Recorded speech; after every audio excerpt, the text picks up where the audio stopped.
Madame, Monsieur, bonsoir. Un Premier ministre à l'écoute, c'est l'image donnée par Christophe Dabiré dans le Sud-Ouest lors de sa tournée officielle. Une deuxième étape qui l'a conduit à Batié dans le Numbiel et à Gawa dans le Poni. Les préoccupations d'avec les forces vives ont porté essentiellement sur l'enclavement de la zone.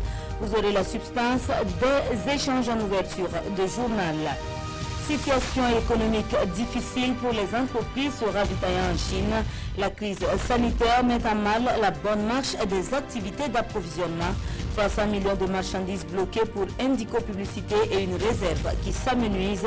Vous le verrez dans nos différents développements. Dans un peu plus d'un mois, la culture sera en fête à Bobo-Dioulasso avec la Semaine nationale de la culture. La lourde charge de la réussite de l'événement incombe au comité d'organisation désormais installé. Nous irons dans le haut pour suivre la cérémonie présidée par le premier responsable du département.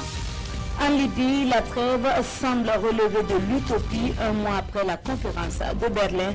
De nombreuses violations sont constatées, dont celle sur le cessez-le-feu et l'embargo des armes. La situation économique exacerbée par le blocus des installations pétrolières ne cesse de se dégrader. Et ce sont là les titres de ce 20h. Une fois de plus, bonsoir et merci de nous suivre.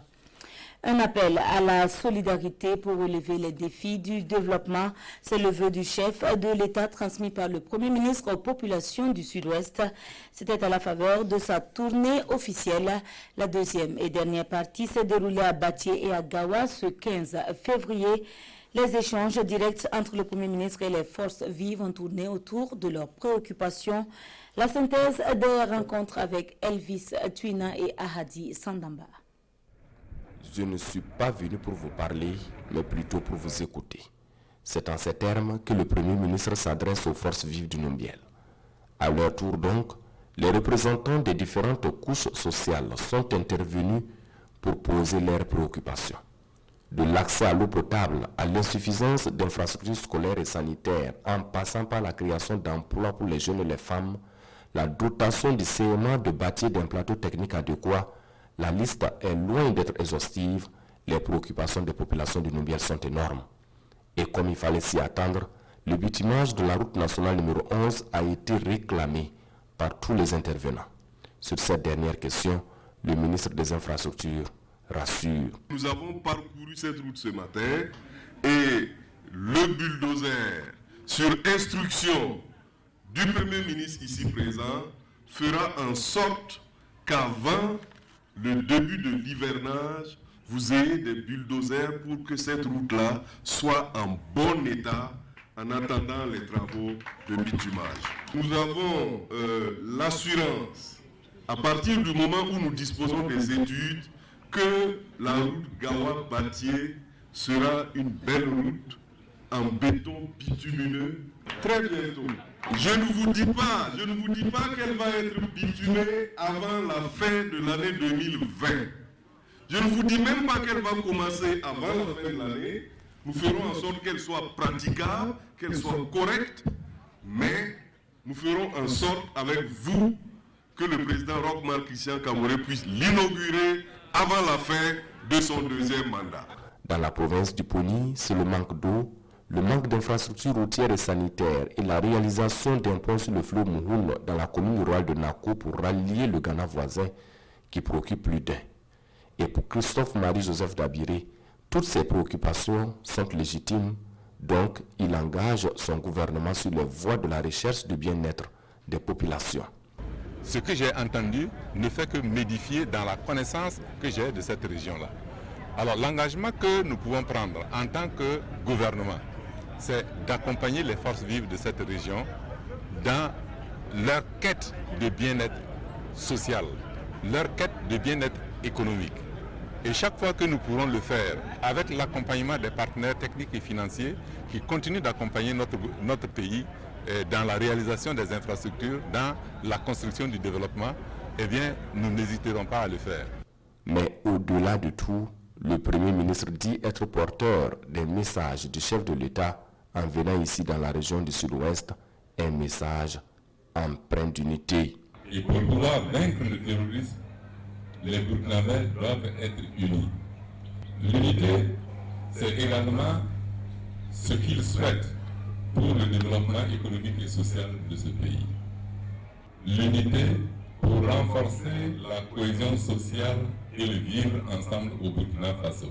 C'est également l'unité au niveau politique. À cet effet, il exhorte les populations à faire preuve de maturité pour la réussite des échéances électorales de novembre prochain. Basé sur les acquis et les défis à relever, ce dialogue direct avec le chef de gouvernement est également le lieu de faire un bilan à mi-parcours de la mise en œuvre du PNDS.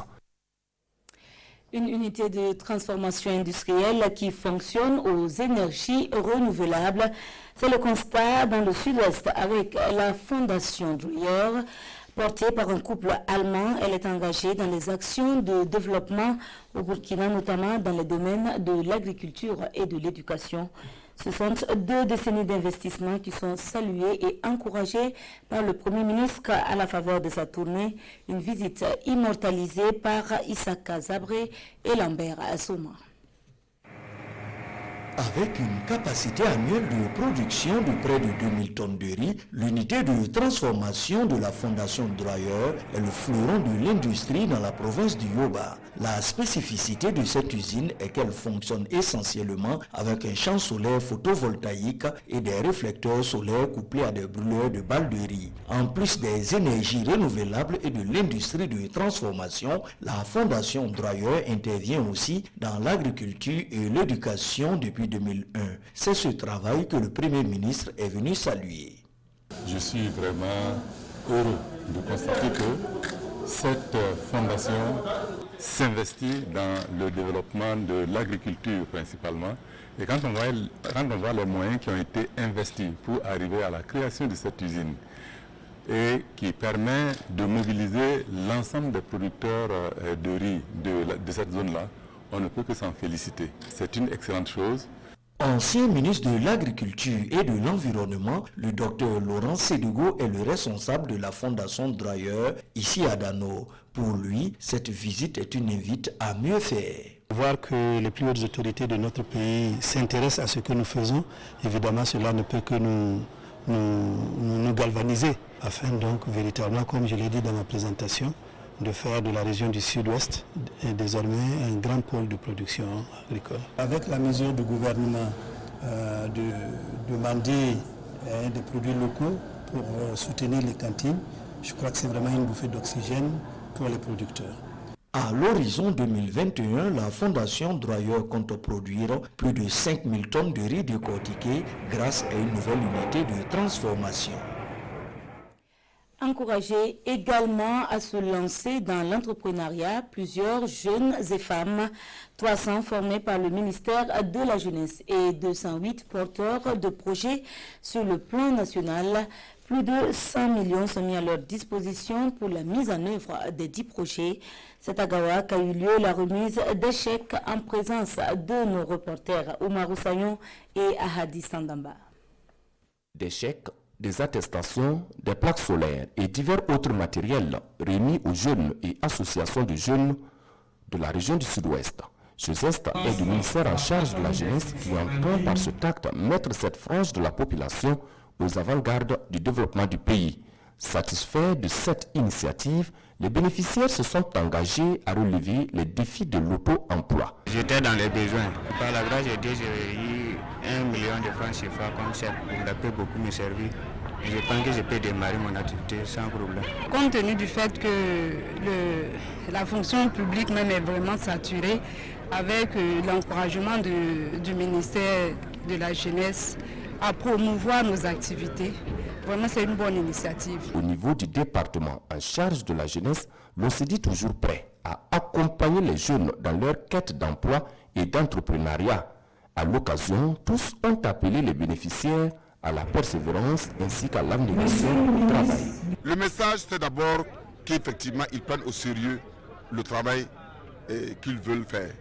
Parce qu'il n'y a pas une question de chance, une question donc de persévérance, c'est une question donc de détermination, c'est une question donc de choix de ce qu'on veut devenir demain. Tout ce que nous pouvons faire, c'est vous accompagner, vous montrer le chemin et vous donner donc toutes les possibilités pour que vous puissiez donc aller de l'avant. À cette cérémonie de remise de chèques, la plateforme web du Programme national de volontariat au Burkina Faso a été lancée.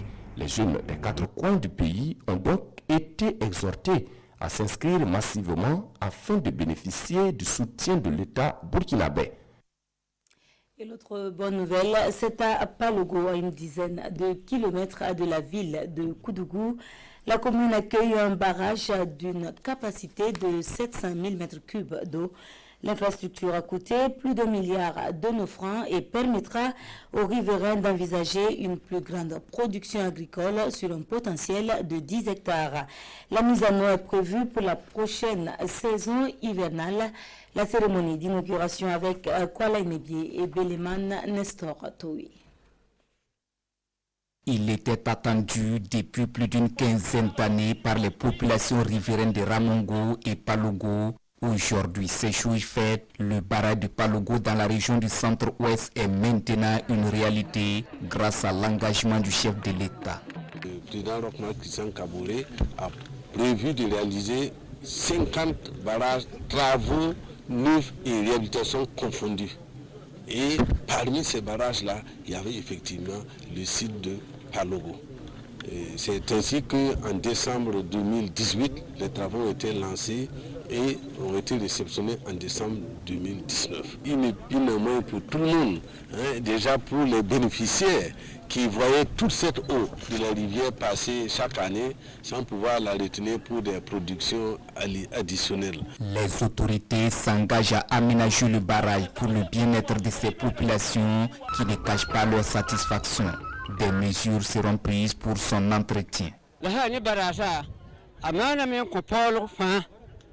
suis très ému de ce qui s'est passé, de ce que nous avons constaté ce matin.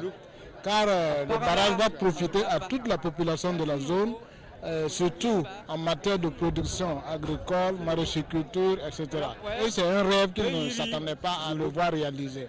Et je remercie à tous ceux qui ont œuvré pour que cette rêve soit réalisée aujourd'hui. D'une capacité d'environ 700 000 m3, l'infrastructure a été réalisée par le budget de l'État à hauteur de près d'1,1 milliard de francs CFA. Les populations ont été invitées à cet effet à une exploitation optimale afin de contribuer à la lutte contre la pauvreté dans cette partie du Burkina. Mais pour l'instant, il faudra attendre les eaux de pluie pour en profiter. C'est aussi l'inauguration pour la nouvelle bibliothèque du lycée Marienne Gwabi de Ouagadougou. Plus de 2000 ouvrages très diversifiés comme contribution de l'association Sport, Éducation et Développement à la formation des élèves. Un geste rendu possible grâce à la collaboration avec la métropole de Lyon en France. Détail avec Oscar Soulama et Vincent Kengoubego. Une bibliothèque entièrement équipée offerte au lycée Marienne Gwabi. L'initiative est de l'association Sport, Éducation et Développement ACED en partenariat avec la métropole de Lyon en France. Ça va permettre à ces élèves-là de pouvoir donc améliorer leur niveau, compléter donc les enseignements reçus en classe et améliorer donc leur niveau de façon à pouvoir être efficaces donc, dans leur formation et être des élèves très bien formés. Nous allons continuer à approvisionner cette bibliothèque pour qu'elle puisse grandir et servir les intérêts de nos enfants, aussi pour Marienne Gwabi que dans l'ensemble de la ville de Ouaga. Des ouvrages littéraires et philosophiques, des dictionnaires et encyclopédies et autres ressources documentaires, ce sont plus de 2000 documents pédagogiques qui sont mis à la disposition des élèves du lycée et de toute la ville de Ouagadougou. Quand tu es enseignant et tu sais ce que ça veut dire encadrer les élèves sans documents, une fois que tu es devant les documents, tu restes sans voix. L'association Sport, Éducation et Développement, ACED, œuvre dans la collecte et la redistribution de matériel sportif, éducatif et informatique. Elle projette également la mise en place d'une bibliothèque virtuelle au profit des élèves de la ville de Ouagadougou. Et cette autre infrastructure qui vient en soutien à l'enfance en détresse, c'est un centre de transit composé de dortoirs et de salles d'écoute. Il est réalisé par l'ONG Educo, basée à Waiguia depuis 2004, pour un coût de 15 millions de francs CFA. Constantin Ilbodo et Abdul Rasmani Zongo. Faciliter l'éducation et la protection de l'enfance, c'est le principal credo de l'ONG Educo. Ce vendredi 14 février à Waiguia, elle a procédé à la cérémonie inaugurale d'un centre de transit pour enfants bâti dans les locaux de la Direction provinciale de l'action sociale. C'est un bâtiment composé entre autres de dortoirs pour filles, pour garçons, d'une salle de divertissement et d'une salle d'écoute. Il s'agit d'avoir l'enfant dans de bonnes conditions pour pouvoir l'équiper, pouvoir travailler avec lui en vue de l'orienter ou de le ramener en famille. Le geste a été salué par le ministre en charge de l'action humanitaire. Quand on intercepte l'enfant, il faut des conditions minimales pour que cet enfant puisse être bien pris en charge et qu'il soit dans les conditions appropriées pour parler et pour que la prise en charge soit plus efficace. Donc c'est pour ça que nous félicitons Educo pour cette initiative. L'ONG Educo existe dans la région du Nord depuis 2004 et s'investit comme elle peut dans l'accompagnement des efforts du Burkina Faso sur les chantiers de développement. Restons avec nos reporters à Waiguia où les femmes se sont réunies pour parler accès à l'eau potable, protection des personnes vulnérables, accès au crédit, mais surtout stratégie de résilience dans la crise sécuritaire. Invitées par la ministre de tutelle, elles ont honoré une fois de plus le rendez-vous du forum régional. Nous restons donc avec Constantin Ouedraogo et Abdul Rasmani Zongo. C'est une enceinte et une salle de conférence de la mairie de Waiguia, totalement noire de monde, particulièrement dominée par la gente féminine, en vue d'accueillir le ministre de tutelle. Bâton de pèlerin en main, Laurence Ilboudou, à cette étape des forats régionaux, en l'occurrence de celui de la région du Nord, a échangé à bâton rompu dans un langage direct et franc avec les femmes.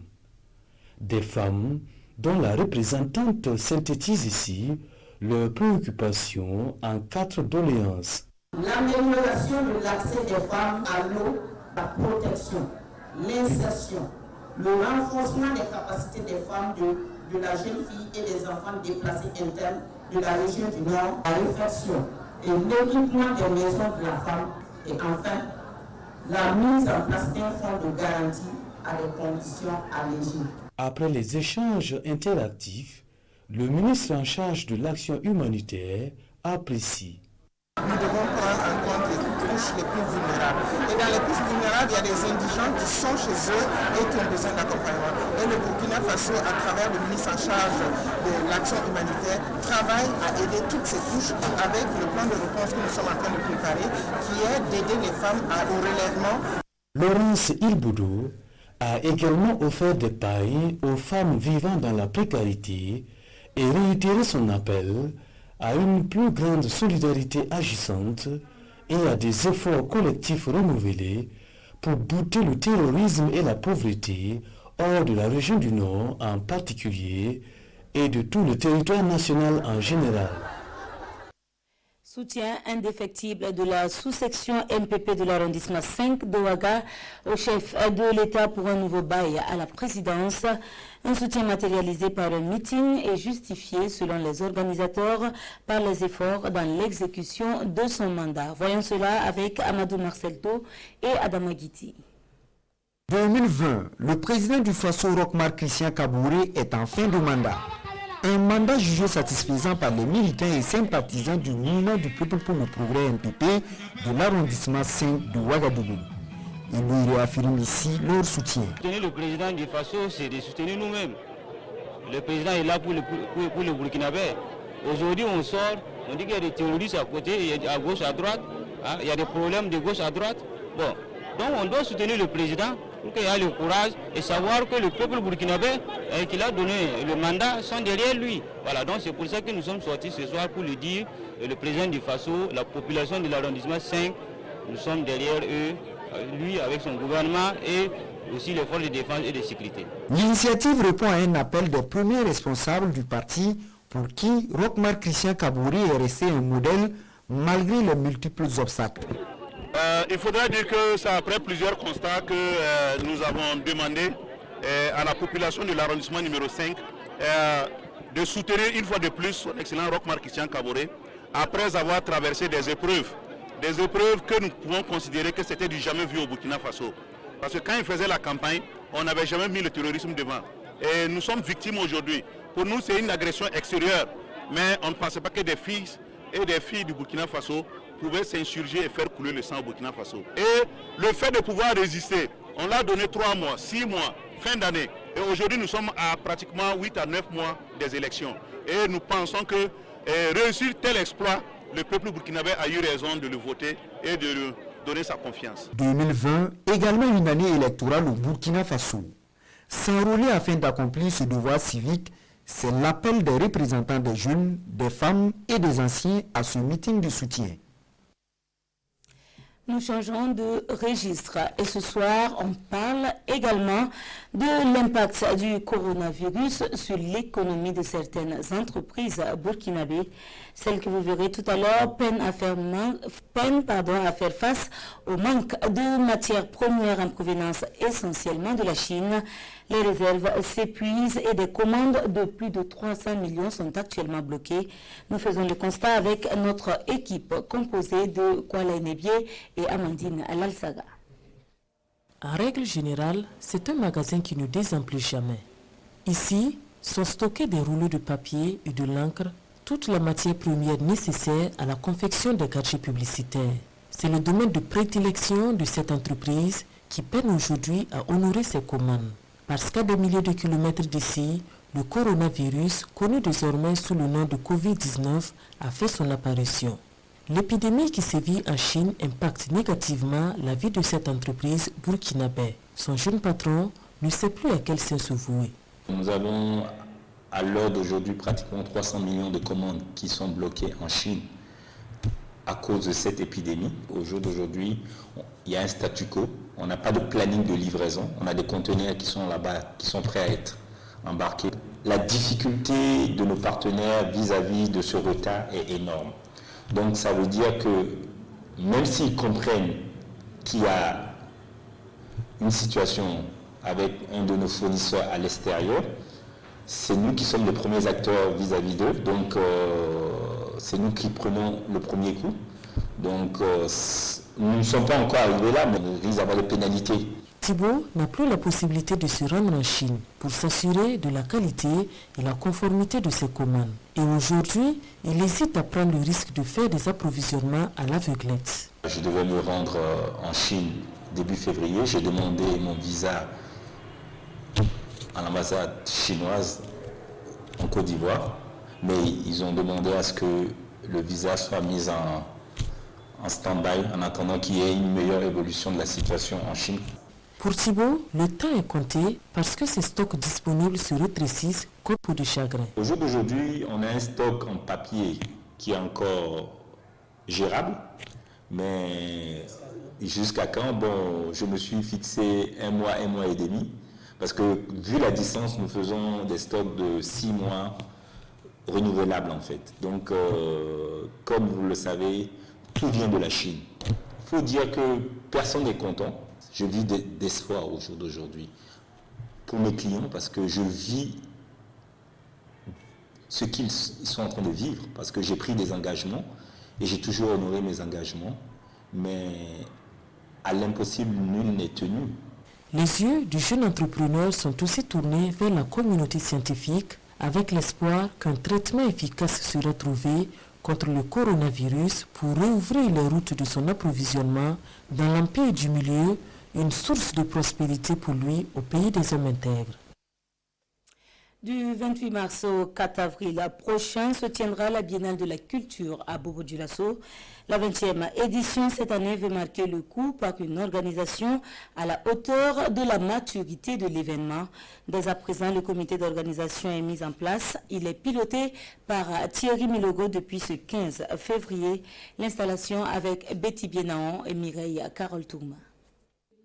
Thierry Milogo, Il est le président du Comité national d'organisation de la 20e édition de la Semaine nationale de la culture, SNC.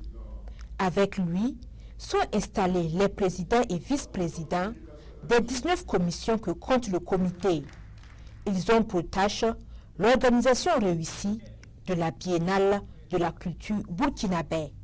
On va commencer dès tout à l'heure là le travail, mais je peux vous rassurer que nous serons dans les délais pour faire de cette biennale la plus belle des biennales, pour apporter toutes les innovations qu'il faut pour que la Semaine nationale de la culture, qui est à sa 20e édition, soit la semaine qu'on a toujours rêvé.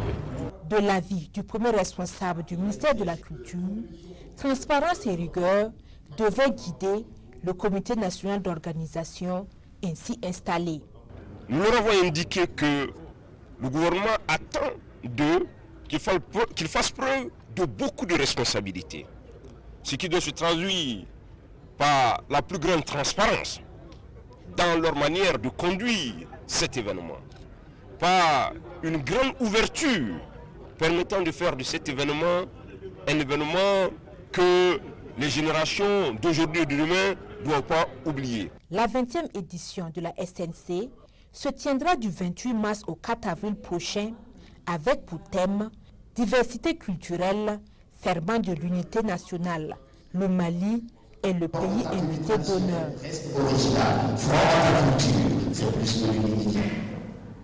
Composante de la culture, le cinéma auquel nous nous intéressons à présent.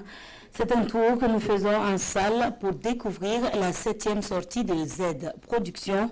Le film relate l'histoire, sinon l'exemple à ne pas suivre, d'un dragueur intrépide, homme marié et éternel insatisfait. C'est ce que nous découvrons dans cet avant-goût de Oscar Soulama et Vincent Kendrobeu. Une nouvelle réalisation pour Yacouba Napon, alias MCZ. Le dragueur de Ouaga, c'est son tout nouveau film qui vient d'être lancé ce 13 février au Ciné Burkina. Un film qui met en scène un jeune homme, Jackie, qui va passer du statut de chômeur à celui d'animateur radio à succès grâce à sa femme. Mais ce succès va vite révéler un autre talent, celui du dragueur. Et Jackie va aller de conquête en conquête aux grandes dames de sa compagne. Le film Dragueur de Ouaga, c'est le fait de société que beaucoup de gens vivent aujourd'hui. C'est carrément ce qui se passe à Ouagadougou. Et à travers ce film, il y a des messages qui sont là, mais dans l'ambiance, dans la rigolade, mais on profite pour passer le message et que les gens changent de comportement. Il faut respecter le foyer, il faut respecter la femme. La sortie du film intervient à la veille de la Saint-Valentin, une occasion pour les acteurs et les cinéphiles de livrer leurs impressions, à commencer par l'acteur principal. Juste pour rappeler à la jeunesse que de tels comportements sont à bannir de nos habitudes. Donc c'est inviter les uns les autres à changer de comportement et surtout à respecter la femme au foyer, donner tout le respect à la femme, beaucoup de considération et puis aussi ne pas s'amuser avec le sentiment des filles. Les hommes là ne doivent pas être infidèles à leur femme. Ce que j'ai vu là, ça reflète ce qu'on vit et à l'heure là. Donc j'ai appris beaucoup. Il a fallu 3 semaines à MCZ pour réaliser ce film qui marque sa 7e œuvre cinématographique. Le dragueur de Ouaga est projeté au Ciné Burkina du 13 au 16 février. Un pas, l'un des plus petits à franchir du cinéma au théâtre. L'une des grandes figures de Burkina se nomme Moussa Sanou, créateur de la compagnie Trace Théâtre. Il a fait ses premiers pas dans l'univers dans les années 90 dans la ville de Bobo-Dioulasso. Auteur de plusieurs pièces, il a remporté des prix au plan national et international avec des distinctions à la clé. Apprenons à mieux le connaître avec Hassan Gourabou et Karim Sissé. 17 novembre, à 5h30, l'avion se posait avec moi dedans, attaché comme un bagage. Mon voisin me dit que c'est pour les pilotes qui ont réussi un très bon atterrissage. La scène n'a plus de secret pour lui. Dramaturge, comédien et metteur en scène, Moussa Sanou, puisque c'est de lui qu'il s'agit, a roulé sa bosse sur plusieurs scènes nationales et internationales. J'ai foulé presque toutes les grandes scènes de l'Europe, toutes les grandes scènes de l'Amérique latine. J'ai animé des ateliers théâtre dans presque toutes les régions du Burkina. Et pourtant, la rencontre entre ce natif de Bobo-Dioulasso et le théâtre est un fait du hasard. Mais au fil des années, cette relation s'est fortifiée à telle enseigne qu'il est inconcevable pour lui de vivre sans le théâtre. Au commencement, je ne savais pas que j'en ferais mon métier. Et quand on me demande aussi où est-ce que tu as appris le théâtre, moi je pense que j'ai affûté mes premières armes dans mon village. Parce que je suis d'une communauté théâtrale, la communauté Bobo. Moussa Sanou a à son actif plusieurs pièces théâtrales. Il contribue à la formation de bon nombre de jeunes comédiens, metteurs en scène et dramaturges. Et aujourd'hui, son nom figure en bonne place parmi les grands hommes de théâtre. Un travail reconnu au plus haut sommet de l'État burkinabé. Drouhdimi a remporté le premier prix national 2 fois, en jeu sur scène et en littérature. La trilogie de Boulaye, c'est aussi mon œuvre. Ce texte aussi a été joué par Traceat et a remporté le premier prix national. La dérive de Talamabéré, c'est un texte que j'ai écrit aussi, qui a été interprété par Traceat, et là encore nous avons eu le 2e prix national. Et la pièce qui s'est révélée vraiment célèbre au théâtre Nanterre à Mandier, c'est Je t'appelle de Paris. Une nuit à la présidence, c'est mon dernier projet au théâtre Nanterre à Mandier. Ça a été la plus grosse création. Et sur le plan national, c'est vrai que j'ai été 2 fois honoré, chevalier de l'ordre du mérite des arts, des lettres et de la communication, ensuite officier de l'ordre du mérite des arts, de la communication. Ses collaborateurs ne manquent pas d'éloges à son endroit. Tous le reconnaissent comme un homme exigeant dans le travail, un artiste hors pair. J'ai intégré la troupe de Moussa Sanou depuis 2012. Mais avec lui, j'ai beaucoup appris. Comment bouger sur scène, comment parler, l'émotion, j'ai tout appris avec lui. Mais bon, en matière de travail, il est très exigeant. Avant le travail, avant de monter sur scène, il se confond en nous, il s'amuse avec nous, il n'y a pas de barrière. Mais une fois sur scène, mets-toi en tête que l'amusement est fini. Il ne se dérange pas de nous insulter, quoi. Si tu ne fais pas quelque chose bien, il est un peu sévère. Hormis ça, bon, il est bon, gentil et il nous donne souvent des conseils. L'homme qui fait la fierté du pays des hommes intègres dans le domaine culturel n'a pourtant pas connu un début facile dans le théâtre.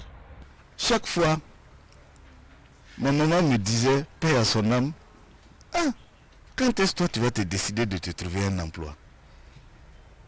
Et un jour, elle m'a dit, mais moi je ne te comprends pas. Chaque fois, tu me présentes des gens. Tu me dis, celui-là, c'est un grand patron. Celui-là, il est comme ci, il est comme ça. Mais dis-leur que toi, tu ne travailles pas. Dans la famille, on n'avait pas bien apprécié ça. Moi, personnellement, je n'assistais jamais à ces représentations. Parce que ça ne me plaisait pas. Je lui ai toujours dit, bon, il faut faire des concours. C'est parce que tu es fainéant que tu ne veux pas travailler, tu pars faire du théâtre.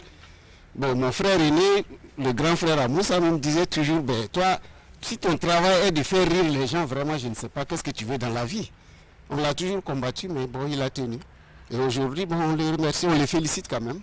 Aujourd'hui, le rêve de Moussa Sanou est de mettre en place une infrastructure propre au théâtre ici, dans la capitale culturelle du Burkina. Pour lui, l'implantation d'une telle infrastructure va contribuer à la relance du théâtre à Bobo-Dioulasso et partant dans l'ouest du Burkina. Restons dans le volet culturel avec le festival Rendez-vous chez nous. Il bat son plein depuis ce 14 février à Ouagadougou. Son objectif est de promouvoir les arts de rue et rapprocher les populations. Plusieurs activités y sont inscrites, comme vous le verrez dans ce reportage de Idrissa Ouarga et Isia Kanana. Place de la femme de Goumen, en cette soirée du 14 février. Au rythme du tambour décèle ou lumba de la troupe traditionnelle du Mogo Naba, se côtoient les violons joués par l'association des enfants du monde. Le temps est ainsi donné à la 11e édition du festival Rendez-vous chez nous. Un festival initié par le collectif Art, Clown, Marionnettes et Musique dans nos rues à Sémur. Je pense que le festival a changé la dimension culturelle au niveau du Burkina à travers la démocratisation et la décentralisation de l'art et la culture. Depuis 10 ans, nous avons travaillé à offrir des spectacles dans des zones plus reculées, dans des villages. C'est un festival qui aujourd'hui se retrouve dans plusieurs pays. Et il y a rendez-vous chez nous à Ouaga, bien sûr, à Bobo, à Boromo, dans plusieurs villages, à Bamako, en Guinée et cette année au Togo. Culture et lien social, ensemble ça va mieux, c'est le thème de cette 11e édition. Un festival qui, selon les organisateurs, entend ainsi donner de la joie de vivre aux spectateurs dans un contexte de méfiance. Au regard de la situation du pays, c'est bon que de plus en plus les populations s'entraident et puis essaient de nourrir cette cohésion sociale entre elles, parce que la méfiance elle est partout.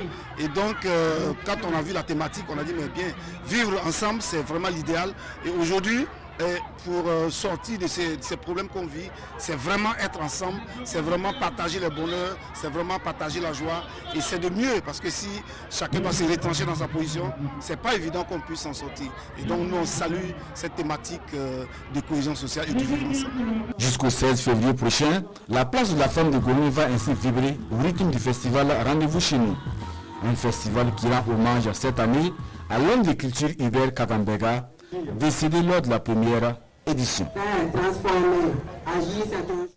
Et hors de chez nous, un mois après la conférence de Berlin censée remettre le processus de paix en marche, la trêve semble encore lointaine en Libye. De multiples violations au cessez-le-feu sont constatées. La situation économique, elle, ne cesse de se détériorer.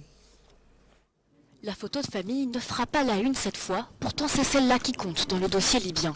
Presque un mois après le sommet de Berlin, ce dimanche, les ministres des Affaires étrangères font le bilan et un constat d'échec.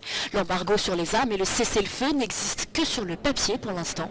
La guerre civile libyenne continue d'être alimentée par des puissances étrangères. Autour de la table dressée par l'Allemagne et l'ONU, tous reconnaissent que les interdictions fixées en janvier sont constamment violées. Tous s'engagent aussi à mieux les contrôler avec la mise en place d'un comité de suivi. Sur le terrain, les forces du maréchal Haftar, l'homme fort de Benghazi, continuent d'échanger les coups avec celles du gouvernement d'union nationale installé à Tripoli et reconnu par les Nations Unies. Une situation qui dure depuis avril 2019. Par les eaux, par les airs, par la route, l'armée dissidente de l'Est est financée et équipée par Riyad, Dubaï et par Moscou de façon détournée. En face, les troupes de Fayez al-Sarraj à l'ouest sont soutenues par la Turquie qui a envoyé 2000 militaires sur place début janvier. Une réunion doit être organisée le 26 février pour encourager le dialogue politique et aboutir à un cessez-le-feu permanent. Et c'est ce qui referme l'édition de ce soir. Merci de nous avoir suivis. Je vous retrouve le week-end prochain, Dieu voulant, la grande surprise. C'est à suivre demain dans l'édition de 20h. Merci à vous de nous avoir suivis. Excellente semaine.